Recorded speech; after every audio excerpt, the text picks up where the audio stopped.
এই শফিক ভাই আজকে আমাদের মাঝে উপস্থিত হয়েছেন। উনি পুঁজিবাজারের বর্তমান সার্বিক পরিস্থিতি নিয়ে কথা বলবেন।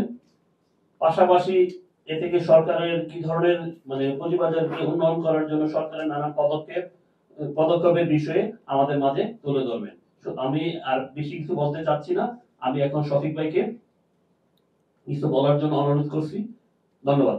এটা মোটামুটি আমরা এক ধরনের ট্রান্সপারেন্সি রাখছি। এই ইন্টারিম গভর্নমেন্ট আসার পরে শেয়ার মার্কেটে আমরা নতুন নেতৃত্ব নিয়ে এসেছি এবং নতুন নেতৃত্ব যে কাজগুলো করছে আপনাদেরকে জানিয়েছে।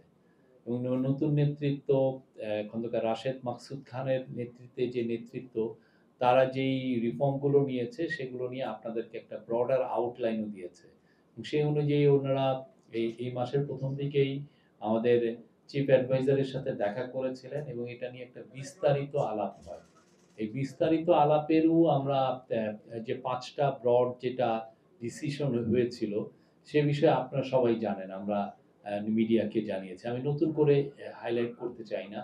ওনারা আরো 12টা তদন্ত কমিটি করেছিলেন। 12টা তদন্ত কমিটির রিপোর্ট সাবমিট হয়েছে। সেগুলো প্রক্রিয়াধীন, সেগুলো নিয়ে লিগাল কি মেজার নেওয়া যায় সেই কাজগুলো হচ্ছে। আবার এদিক দিয়ে প্রায় যত আগস্ট গত বছর আগস্টে আমাদের টেক ওভারের পরের থেকে এই পর্যন্ত কত 1084 কোটি টাকার মতো ফাইন করা হয়েছে বিভিন্ন ব্যক্তিকে। সেইটাও আমার মনে হয় যে খন্ড খন্ড ভাবে আপনাদের এখানে এসছে। তো একটা জিনিস আমরা দেখছি যে শেয়ার মার্কেটের যেই ধরনের আপনারা গ্রোথ চাচ্ছিলেন সেই গ্রোথটা হয়তো হচ্ছে না, গ্রোথটা হয়তো স্ট্যাগন্যান্ট। তো এইটার কারণে এক ধরনের অনেকের মধ্যে হয়তো বা একটু সংশয় আছে যে আমরা কতটুকু ডিপ রিফর্ম শেয়ার মার্কেটে করছি। আমি এটা বাংলাদেশ স্টক এক্সচেঞ্জ বিএসইসির বাংলাদেশ সিকিউরিটি অ্যান্ড এক্সচেঞ্জ কমিশনের যিনি চিফ উনি এটা নিয়ে আরো হাইলাইট করবেন। আমাদের তরফ থেকে যেটা হচ্ছে যে আমরা চেষ্টা করছি যে বাংলাদেশকে একটা ব্রডার ইকোনমিক এমন একটা প্ল্যাটফর্ম তৈরি করা যেখানে আমাদের বাংলাদেশের ইকোনমি টেক অফ করে। ইকোনমির গ্রোথ যদি টেক অফ করে তাহলে যেটা হবে যে এটার ইম্প্যাক্ট অটোমেটিক্যালি আপনার শেয়ার মার্কেটে পড়বে। তো এই আলোকে যতগুলো রিফর্ম দরকার ইকোনমির প্রত্যেকটা রিফর্ম নেওয়া হয়েছে। প্রথম কথা হচ্ছে প্রথম রিফর্মটা কি যে আমাদের ব্যাংকিং ব্যবস্থা একদম দুর্বল ছিল এবং ব্যাংকিং অবস্থা টোটালি একটা মানে স্যার যেটা বলেন যে একটা আর্থকোয়েকের মতো সবকিছু লন্ডভন্ড অবস্থা। সেইখান থেকে আমরা ব্যাংকিং ব্যবস্থাকে আমরা একটা গহ্বর থেকে তুলে এনে পাহাড়ে উঠানোর চেষ্টা করছি, সেই জায়গায় আছে। তো ব্যাংকিং ব্যবস্থা আপনারা দেখেছেন, এটার জন্য যে রিফর্মগুলো নেওয়া হয়েছে সেগুলো নিয়ে সেন্ট্রাল ব্যাংক আপনাদেরকে জানাচ্ছে। এবং সবচেয়ে বড় যে আমরা প্রায় 2 সপ্তাহ হলো আমরা কারেন্সি ফ্লোট করা হয়েছে বাংলাদেশের এই ফরেন এক্সচেঞ্জ যে এবং দেখেন টাকা কিন্তু কোনো ডিপ্রিশিয়েট হয় নাই, টাকা তার মানটা ধরে রেখেছে। এবং এটার কারণ হচ্ছে এটা শো করে যে বাংলাদেশের যে রিফর্মটা সেটা সব জায়গায় একটা গুড সিগন্যাল দিয়েছে যে এর ইকোনমি খুবই ডিপ, গ্রোথের মোমেন্টামটা আসবে এবং বাংলাদেশের ইকোনমি ঘুরে দাঁড়িয়েছে, এটার একটা ইন্ডিকেশন। এবং আপনি সে অনুযায়ী আমাদের সেন্ট্রাল ব্যাংকের গভর্নর জানিয়েছেন যে আমাদের খুব শীঘ্রই রিজার্ভ আরো বাড়বে, খুব দ্রুত এটা $30 বিলিয়ন ছাড়িয়ে যাবে। আমরা আশা করছি এই গ্রোথটা রিজার্ভের গ্রোথটা এক্সেলারেট হবে এটার কারণে। এবং অলরেডি আমরা কিছু কিছু বিজনেসম্যানের সাথে কথাও বলেছি, তারা অনেক পুরো গত বছর বা তারও আগে যখন হাসিনার শেষ আমলের দিকে দেখবেন যে সবাই কিন্তু ডলারের একটা ক্রাইসিস ছিল, সেই ক্রাইসিসটা আমরা বলতে পারি এখন আর নেই। এক্সচেঞ্জ রেট স্ট্যাবিলাইজ হওয়ার কারণে মার্কেটে ডলার আছে। যে কেউ ভাবতে পারতেছেন যে যখন তখন ইম্পোর্টের কোনো রেস্ট্রিকশন নাই, সবাই আছেন। এবং সেটার রিফ্লেকশনটা আপনারা চিটাং পোর্টের ইম্পোর্টের ফিগারে দেখছেন, যথেষ্ট গ্রোথ হচ্ছে। এটা টিইউজ মানে যে এটা কন্টেনারের গ্রোথটা আপনারা দেখবেন সেখানেও স্পষ্ট গ্রোথ দেখা যাচ্ছে। এবং সেন্ট্রাল ব্যাংকের যে আমদানি রপ্তানির যে গ্রোথ ওইখানেও স্পষ্ট দেখা যাচ্ছে। এটা ছিল হলো ব্যাংক সংক্রান্ত আমাদের রিফর্ম। আর একটা হচ্ছে যে খুব বড় রিফর্ম হচ্ছে এফডিআই। এফডিআই না আনলে, এফডিআই যদি আসে বাংলাদেশে, সেটার ইম্প্যাক্টটা ব্রডার ম্যাক্রো ইকোনমিতে পড়ে। ব্রডার ইকোনমিতে পড়লে যেটা হয় যে অন্যান্য কোম্পানিগুলো এটা দ্বারা বেনিফিটেড হন। একটা বড় কোম্পানি এসে যদি বাংলাদেশে $100 মিলিয়ন একটা প্ল্যান্ট করেন, তাহলে বাংলাদেশের যে স্টিল ফ্যাক্টরি আছে সে তার কাছে স্টিল বিক্রি করতে পারে। যে ইটের বিক্রিম যে চালান সে বিক্রি করতে পারে। এই যে মানে ব্রডার একটা ইম্প্যাক্ট পড়ে, সেই ইম্প্যাক্টটা আমরা চাচ্ছি যে ফরেন ডাইরেক্ট ইনভেস্টমেন্ট কতটা ইজি ওয়েতে আনা যায় এবং এটা কত দ্রুত আনা যায়। আমাদের জুলাই সেপ্টেম্বর, যেখানে আমরা খণ্ডিত সময়, গত বছর জুলাই সেপ্টেম্বরে আমরা এই ইন্টারিম গভর্নমেন্ট খণ্ডিত সময়ে আপনারা দেখেছেন যে ফরেন ডাইরেক্ট ইনভেস্টমেন্ট খুবই নোজ ডাইভ করেছিল। সেটার জন্য অনেকে আমাদেরকে ব্লেম করেন, খুবই আনফরচুনেটলি। ওই সময় একটা রেভলিউশন হয়েছে, বিপ্লব হয়েছে সে, এবং এইটার মধ্যে 1.5 মাস হাসিনাই ক্ষমতায় ছিল, আমরা বাকি সময়টা ছিলাম। কিন্তু দেখা যায় যে কেউ কেউ বলতে চান যে ইন্টারিম গভর্নমেন্টের এই সময় এফডিআই কমে গেছে। এফডিআই আপনারা পরের কোয়ার্টারে দেখেন, অক্টোবর টু ডিসেম্বরের কোয়ার্টারে এটা কিন্তু কামব্যাক করেছে $490 মিলিয়ন, এবং তারপরে এটার একটা এক্সিলারেশন আছে। আমরা আশা করছি যখন এই গভর্নমেন্টের মেয়াদটা শেষ হবে সেই সময় এফডিআই একটা বড় একটা জাম্প দিবে, অনেক বেটার জায়গায় যাবে। এটার দুইটা কারণ আছে। এটা একটা কারণ হচ্ছে আমরা চিটাং পোর্টের আমরা ডিপ রিফর্ম করতে চাচ্ছি। চিটাং পোর্টটাকে আমরা চাচ্ছি যাতে ওয়ার্ল্ডের সবচেয়ে বড় বড় কোম্পানিগুলো যাতে চিটাং পোর্টকে ম্যানেজ করতে পারে। টার্মিনাল ম্যান আমরা চিটাং পোর্টকে কাউকে দিচ্ছি না। চিটাং পোর্টের টার্মিনাল যাতে তারা ইনভেস্ট করেন, ম্যানেজ করেন। সোফার আমরা তাদের কাছে অ্যাসুরেন্স পেয়েছি যে তারা $3 বিলিয়ন মতো ইনভেস্ট করবে, এবং এই চিটাং পোর্টের যদি এফিসিয়েন্সি লেভেল আমরা অনেক দ্রুত ভাবে যদি আমরা এগিয়ে নিতে পারি, সেটার একটা মাল্টিপ্লায়ার এফেক্ট হবে পুরো বাংলাদেশের ইকোনমিতে। পুরো ওয়ার্ল্ডের এখন যে যে ট্রেডের যে একটা প্রোটেকশনিজম চলছে গ্লোবাল ট্রেডে, সেই জায়গায় আমরা একটা বেনিফিটের জায়গায় আছে, আমরা খুব দ্রুত এটা থেকে বেনিফিট পেতে পারি। কিরকম? যেমন ধরেন আপনারা বড় বড় দেশ এর এগেনস্টে ওর এগেনস্টে এক ধরনের ট্যারিফ ইম্পোজ করছে। এই ট্যারিফ ইম্পোজ করার কারণে যেই ফ্যাক্টরিগুলো হচ্ছে লো কস্ট ম্যানুফ্যাকচারিং ফ্যাক্টরি, তারা আসলে খুঁজছে যে তারা কোন দেশে গেলে তাদের এই ধরনের ট্যারিফ তাদের ফেস করতে হবে না, কোন দেশে গেলে তাকে লেবারটা লো কস্টে করতে পারবে। তো বাংলাদেশের চেয়ে বেটার ডেস্টিনেশন পুরো বিশ্বে এখন নাই। তো সেই আলোকেই আমাদের চিফ অ্যাডভাইজার চাচ্ছিলেন বাংলাদেশকে, এটা একটা গোল্ডেন পিরিয়ড যাচ্ছে, বাংলাদেশকে একটা ম্যানুফ্যাকচারিং হাব তৈরি করা।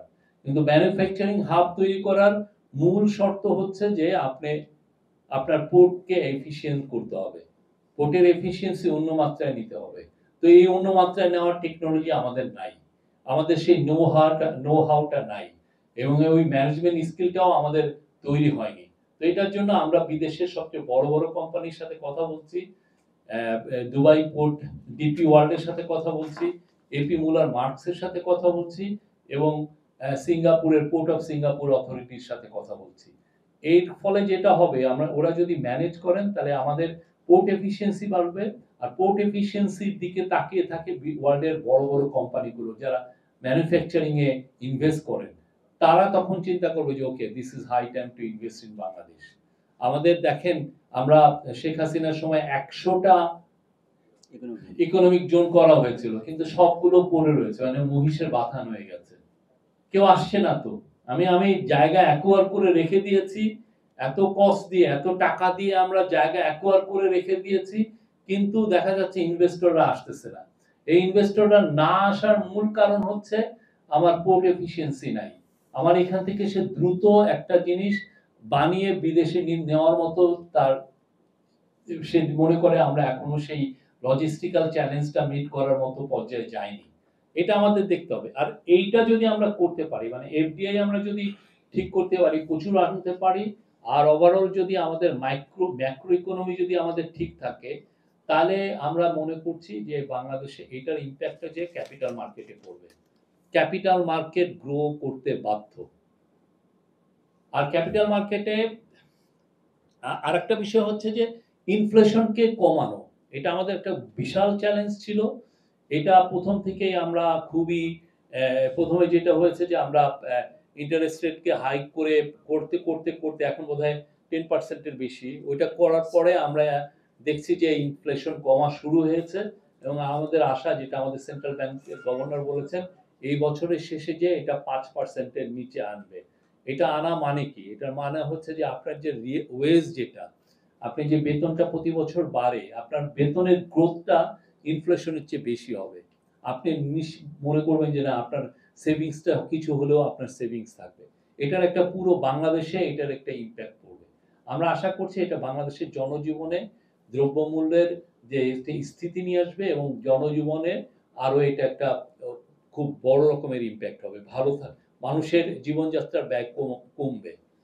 এটা একটা। এই ইকোনমিক এই ব্রডার এই ৩ টা জায়গায় খুব ইন্টারিম গভর্নমেন্ট খুব জোর আমি বলবো স্ট্রেস দিয়েছেন যাতে এই জায়গাগুলো খুব দ্রুত কাজ করে এবং আপনারা দেখছেন প্রত্যেকটা জায়গায় কাজ করছে। কারেন্সি ফ্লোট হয়েছে, তারপরে আমরা এফডিআই আসা শুরু হয়েছে। এই জাস্ট ১লা জুনে আপনি দেখবেন যে চায়না থেকে আসছেন একজন কমার্স মিনিস্টারের নেতৃত্ব ১৫০ জনের মতো চাইনিজ ইনভেস্টররা আসছেন। চাইনিজ ইনভেস্টররা তারা লো কস্ট ম্যানুফ্যাকচারিং এ পৃথিবীতে তাদের ধারে কাছে কেউ নাই। ওনারা এত এফিশিয়েন্ট, এটা সত্যিকার অর্থে ইউরোপিয়ান বা নর্থ আমেরিকান এরাও ওনাদের সাথে পারেন না, অন্তত লো কস্ট ম্যানুফ্যাকচারিং এ। চাইনিজরা যদি বাংলাদেশে আসেন, আমরা যেই জব গ্রোথটা চাচ্ছি, এটা প্রচুর দ্রুত জব গ্রোথটা হবে। অন্যান্য ইকোনমিক ক্ষেত্রে এনবিআর এর ২ ভাগ করাটা এই গভর্নমেন্টের একটা প্রায়োরিটি। কারণ হিস্টোরিক্যালি আপনারা যদি দেখেন, আপনারা সবাই ইকোনমিক ডেটা জানেন এবং এখানে যারা ভেটারান জার্নালিস্ট আছেন তারা জানেন যে আমাদের ট্যাক্স কালেকশনটা সবসময় কম ছিল। এটার কারণ হচ্ছে আমরা প্রচুর ট্যাক্স এক্সেম্পশন দিয়েছি এবং ট্যাক্স কালেকশনের যে সিস্টেমটা খুব ইনএফিশিয়েন্ট ছিল। তো চিফ অ্যাডভাইজারের নেতৃত্বে ইন্টারিম গভর্নমেন্ট এই জায়গাটায় খুব ফোকাস দিয়েছেন। সেই আলোকেই কিন্তু এনবিআর কে দুভাগ করা হয়েছে।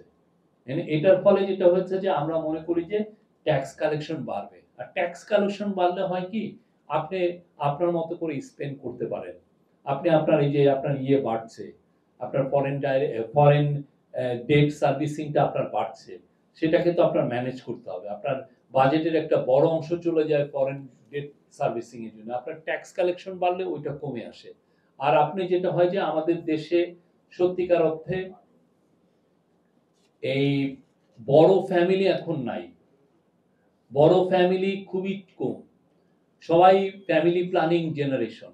এই ফ্যামিলি প্ল্যানিং জেনারেশনটা এখন বৃদ্ধ হচ্ছেন, যাদের একটা বা দুইটা ছেলে মেয়ে। এই যে যারা একটা বা দুইটা ছেলে মেয়ে নিলেন, এই বৃদ্ধা এদেরকে কে দেখবে যদি তাদের ছেলে মেয়েরা না দেখেন? পুরো পৃথিবীতে এদের লক্ষ্য রাখেন হচ্ছে সরকার এদেরকে স্টাইপেন্ড দেয়, কিন্তু আমাদের যেটা হচ্ছে যে আমরা রেভিনিউ বেশি আনতে পারছি না বলে আমরা এই লোকগুলোর স্টাইপেন্ড আমরা বাড়াতে পারি নাই। আপনি যদি শেখ হাসিনার আমলটা দেখেন, আপনি যে উইডোদেরকে, বৃদ্ধদেরকে, ডিসেবল পিপলদেরকে আপনি ১ দশকের মতো ধরে ৫০০ টাকায় দিয়ে রাখছেন। টাকার দাম যখন ৭০ টাকা ছিল ডলার এগেইনস্টে, তখনও একজন ৫০০ টাকা পেত। টাকার দাম যখন উনি ছাড়ার সময় তো ১২০ টাকা, তখনও ৫০০ টাকা পাচ্ছেন। তাহলে কি আমি এফেক্টিভলি যে লোকগুলো বাংলাদেশের যাদের ছেলে মেয়ে যাদেরকে টানতে পারছে না, যেমন একজন বৃদ্ধা, ওনারা তো দেখা গেল যে ওনার একটা মাত্র ছেলে থাকে ঢাকায়, সে নিজেই চলে না, তাদের এই বৃদ্ধাকে কে দেখবে? তার আত্মীয় স্বজন কিছু দেখেন, কিন্তু এটা অন্যান্য দেশে যেটা হয় যে স্টেট তাদেরকে এক ধরনের স্টাইপেন্ড দেন, কেউ পেনশন দেন, কেউ যারা রিচ তারা পুরো ফুল পেনশন দেন। তা আমাদের দেশে আমরা এই সোশ্যাল স্পেন্ডিংটা বাড়াতে পারতেছি না। এটার মূল কারণ হচ্ছে আমরা তো ট্যাক্স বেশি কালেক্ট করতে পারি না। সেই জন্য ট্যাক্স কালেকশনটা খুবই জরুরি। প্রফেসর ইউনূসের যে ইকোনমিক রিফর্মসের one of the major pillar হচ্ছে যে আমাদের ট্যাক্স কালেকশনটা বাড়াতে হবে। সেটা তো আর পারা যাচ্ছে না। এখন অনেকে এটাকে প্রোটেস্ট করছেন, কিন্তু এইটা কতটা ভাইটাল, এটা ছাড়া বাংলাদেশে সত্যিকার অর্থে ডেভেলপমেন্ট স্পেন্ডিং আপনি করতে পারবেন না। মানুষের দরিদ্র হতদরিদ্র মানুষের পাশে আপনি দাঁড়াতে পারবেন না। আপনার তো ট্যাক্সের মানি আপনি করছেন না। এই জায়গাটা উনি দিচ্ছেন। আমরা মনে করি যে এই প্রত্যেকটা জায়গা যদি ভালোভাবে অ্যাড্রেস করা হয় সেটার ইম্প্যাক্ট যায় যে ক্যাপিটাল মার্কেটে পড়বে। কিন্তু ক্যাপিটাল মার্কেট হচ্ছে একটা ইকোনমির হার্টবিটটা ক্যাপিটাল মার্কেটে যে বোঝা যায় যে আমরা যে ইকোনমিক হেলথটা কত সেটা যে ক্যাপিটাল মার্কেটে রিফ্লেক্ট হয়, বা যদি এক্সপেকটেশনও থাকে যে হেলথটা ভালো হবে তাহলে ওইটা রিফ্লেক্ট হয়। কিন্তু কিছু কিছু বিষয় আছে যেটা গত মিটিংয়ে চিফ অ্যাডভাইজারের সাথে যে বিএসসিসির যে মিটিংটা হয়েছে সেখানে এসছে। একটা বড় বিষয় হচ্ছে যে হিস্টোরিক্যালি বিএসসিসিতে বা বাংলাদেশের ক্যাপিটাল মার্কেটের যে রিফর্মগুলো যারা করেছেন তারা সবাই গোষ্ঠী স্বার্থের দিকে তাকিয়েছিলেন।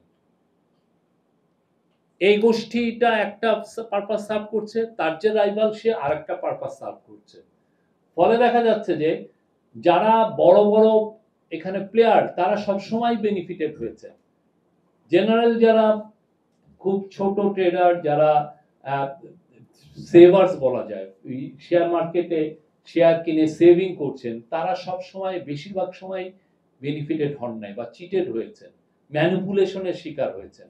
এই শিকারটা এই ম্যানিপুলেশনটা খুবই ওয়েল অর্কেস্ট্রেটেড ওয়েতে এই কিছু কিছু গোষ্ঠী যারা ভেস্টেড ইন্টারেস্ট গ্রুপ এই কাজগুলো করেছে। কিন্তু এদের এগেনস্টে কি হিস্টোরিক্যালি কি কোনো গভর্নমেন্ট ঠিকমতোভাবে এদের এগেনস্টে কোনো অ্যাকশন নিয়েছে? ওই মিটিং এ এই ধরনের কথা এই ডিসকাশনটা খুবই জোরালো ভাবে এসছে যে আসলে আমরা কেন নিতে পারছি না। এটার কারণ হচ্ছে মিটিং এ বলা হয়েছে যে পুরো শেয়ার মার্কেটটা হয়ে গেছে ডাকাতদের আড্ডা।